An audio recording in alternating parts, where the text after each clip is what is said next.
Hi everybody, it's Kim Kenny Mott, and today I want to show you a couple of really great breakfast recipes that I like to do because I'm always in a rush, just like everybody else, and it's a really easy, great thing to make ahead of time. You have it in your refrigerator, you can grab and go, and you have a really good protein-packed breakfast. Breakfast should always start with protein, fiber, try to get as many vegetables as you can throughout the day. So this is a good way to do that. So the first thing I have is an overnight breakfast casserole. And this one, we used to have it every Christmas morning because it feeds a crowd. No matter, you can make it as big as you want. And it's something that you can make ahead of time. So it's overnight because it sits overnight. So it's got eggs. And right here I have my eggs, but I like to use half egg substitute or whites with eggs. So that way it just cuts back on some of the calories and the fat. But you don't have to do that. You can just use all eggs, or you can just use all egg substitute. It's totally up to you. So I have my eggs in a bowl and I put some pepper in there already to season it. And this calls for sausage. Now, breakfast sausage is usually very fatty, very high in sodium. So I don't, even though it tastes good, I don't like to use it. So what I did was I got some 91% lean ground pork, and I made my own sausage with that. I've done it with turkey. You've seen my recipes with turkey before, but I just happened to find pork. So I love pork sausage, so I used that. So what I did was I browned up the lean pork in the pan, and I added my own sausage seasonings, like there's fennel, there's Italian seasoning, there's sage, there's hot red pepper flakes, oregano, garlic, onion. I'll post the recipe for that. But that's what's, so this is like a sausage, but it's just much healthier. So I'm going to pour that in my bowl. I sauteed up some spinach. You could use any kind of dark leafy greens that you'd like. Just remember that it does wilt down to nothing. This is probably about 6 cups of spinach and only ended up to be like a half a cup. So I'm going to add that because I like to add vegetables whenever I get a chance to add extra vegetables. That's what I like to do. I have some diced green chilies. You can find this in the Spanish section of your grocery store, so I'm going to add some of that in there. Diced green chilies are not hot, but they have a really, really good flavor. So I love to use that. You can certainly make this dish spicy if you'd like. You could use spicy sausage, you could use chorizo sausage, you could use jalapeno peppers, hot sauce. So this is the type of recipe you could just use your own imagination and just run with it, with whatever flavors you like. Okay, so I also have a little bit of dry mustard. I'm going to throw that in there. I have some cheese, grated cheddar cheese. I like to use extra sharp because if the cheese has a lot of flavor, extra flavor, like extra sharp cheddar cheese does, then you can use less of it. And so that's what I like to do. I don't really like those mild cheeses because you can't really taste it, so there's really no sense in using it. So I'm going to throw some cheese in here. And I have some milk. I like to use 2%, but you could use fat-free, you could use whole milk, whatever you like. You could probably even use almond milk if you'd like. And I have some bread. I like to always use whole grains whenever I can, so this is whole grain bread. I let it get a little stale and I cubed it up. When it's stale, it soaks up the eggs much better than fresh bread. So let it get a little stale. If you don't already have stale bread, this is actually a really good way to use stale bread. So I'm going to throw that in there. And then I'm going to gently toss it because I don't want to break up that bread. Make sure everything's coated with the eggs, mixed thoroughly. And then I'm going to put it in a casserole. Now this is, granted, this is only half a recipe.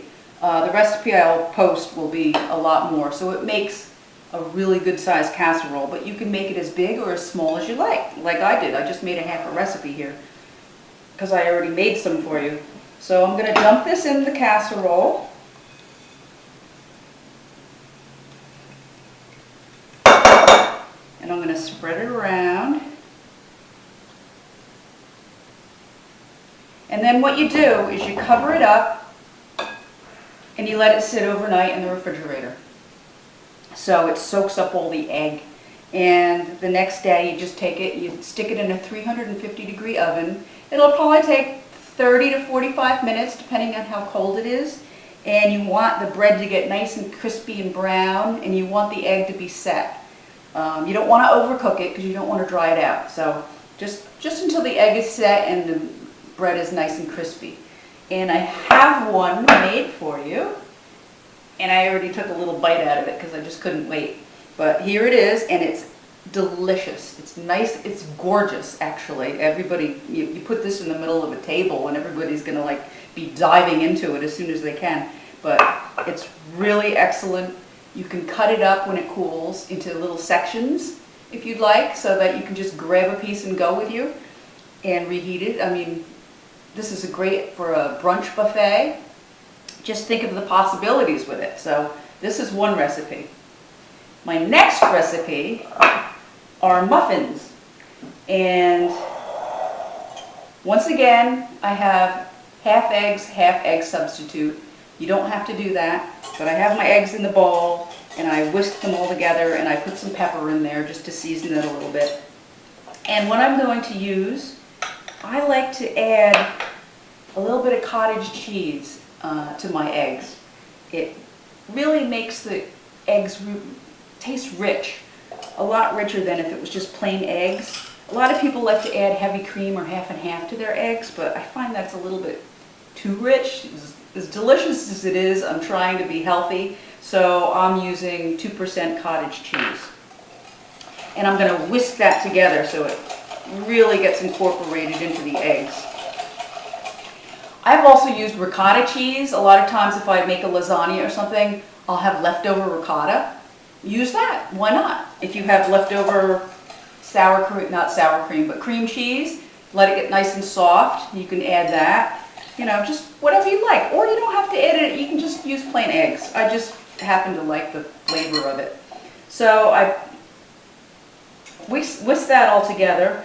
And I am lucky that I live near a Polish town. So I happen to have some Polish kielbasa, and I cubed it up into little tiny pieces so that, because these are going to be in muffins, I don't want big chunks. So I am using Polish kielbasa. It's homemade, so it's nice and lean. It's the type that I find in the grocery store can be a little fatty and a little too salty to me. So I'm going to add that. You can add ham, you can use bacon, you don't even have to use meat, you can do whatever you want. So I'm going to add that. So this is another recipe that you can just play with it. It's great to use up your leftovers. As a matter of fact, I had leftover steamed spinach, so I chopped that up really small because I want to add as many vegetables, as I always say. I sauteed some mushrooms and some red pepper, and I chopped it really small before I sauteed it. So that's another way of getting some vegetables in there. And I like the red pepper because it's pretty. Kind of looks nice with the green broccoli. And once again with my cheese, I love really good cheeses. I always tend to buy ones that are very flavorful, as I said before, so you could use less of it. But this just happens to be, it's a Gouda cheese, but it's got truffles in it. So I just love anything with truffles in it. So as soon as I saw it, I was like, I have to buy this cheese. And oh my God, it's so good. The smell of it, it's just amazing. So I'm going to use that in this too because I just happen to have it. And I'm just going to I'm not going to put the whole bowl in here because I want to sprinkle some on top of the muffins when I'm done before I bake them. So I'm going to toss this all together.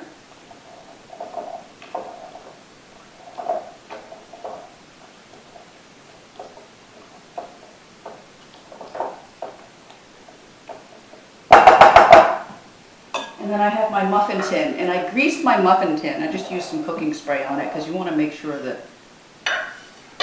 these come out. And you just take your egg mixture. I'm not going to do all of these because I already have a batch made for you. And you just fill up each tin, each muffin cup, and you don't want to fill it all the way to the top because you want to make sure that when the egg puffs up, it's not going to go all over the place when it's cooking and make a big mess. So, with that said, let's pretend I filled all of these, and I'm going to add my leftover cheese on top, just so it'll be nice and brown when it comes out. So, I have one made for you. And when it comes out of the oven, you're going to bake this at 350 degrees. I'm going to say for about 25 to 35 minutes, depending on how big your muffin tins are and what kind of ingredients you put in. But you want to bake them until the eggs are just set, that you put a toothpick in it and it comes out clean. You don't want to overcook these either because they'll get dry. But here they are, and look at that. They're nice and golden brown, and they're just nice and soft. And they have vegetables in it, so much flavor. They look really, really good. I'm gonna have a taste. That's really good. And these are great because you can make 2 batches if you'd like and freeze them. These freeze really well. You can put them on a cookie sheet so they're not touching and stick them in the freezer. And that way you could just take out a couple every time you need them from the freezer. They defrost really fast, throw them into your lunchbox. By the time you get hungry at work for breakfast, toss it in the microwave and it'll be ready for you. So these are great. And you can literally season them any way you want. You can make them spicy, you can make them a Mexican theme, you can make it an Italian theme. Whatever you want to do, just use your imagination. It's all about what you like. So those are 2 super easy recipes. Delicious, healthy, and so it's a great way to actually clean out your refrigerator. I'm one of those people that love to use up my leftovers, and I always try to find ways to use them up. So with that said, enjoy breakfast, and I hope to see you again soon. See you later. Oh, one thing. If you watch this video on YouTube, it doesn't list my recipes. You'll have to click the link for the Total Gym Pulse blog, and then that'll bring you to the page where the recipes are. So if you want the recipe for these, and I hope you do, and I hope you try them, that's what you do. Okay, see you guys later. Bye.